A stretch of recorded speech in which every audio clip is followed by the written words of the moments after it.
આ તરફ વાત કરીએ સુરેન્દ્રનગરમાં ખનીજ ચોરી પર પ્રાંત અધિકારીનો સપાટો. લખતર વઢવાણ હાઈવે પરથી ખનીજ ચોરી ઝડપાઈ. 8 ડમ્પરો સહિત 2.30 કરોડનો મુદ્દામાલ જપ્ત કરવામાં આવ્યો. ડમ્પર ચાલકો ડમ્પર મૂકીને ફરાર થઈ ગયા.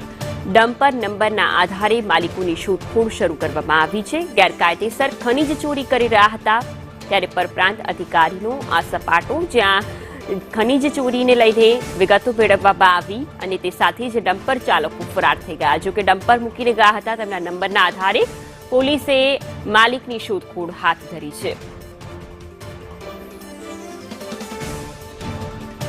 સંવાદદાતા ભાવેશ પાસેથી વિગતો લઈશું. ભાવેશ, આશરે કેટલા ડમ્પરો મળી આવ્યા છે અને કેટલી ચોરી ઝડપાઈ છે ખનીજની?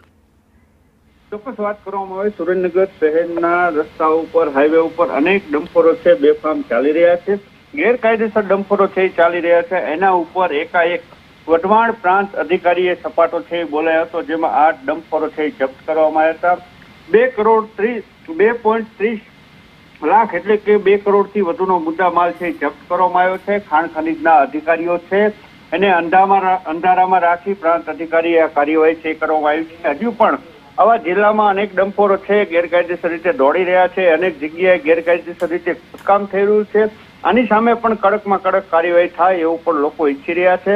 આવનારા સમયમાં ખાણ ખનીજ વિભાગ છે એ કેવા પગલાં ભરે છે એ તો આવનારો સમય જ કહે છે, પરંતુ પ્રાંત અધિકારીએ એકાએક હાઈવે ઉપર ચેકિંગ કરી અને ડમ્પરો છે એને ઝડપી પાડ્યા છે.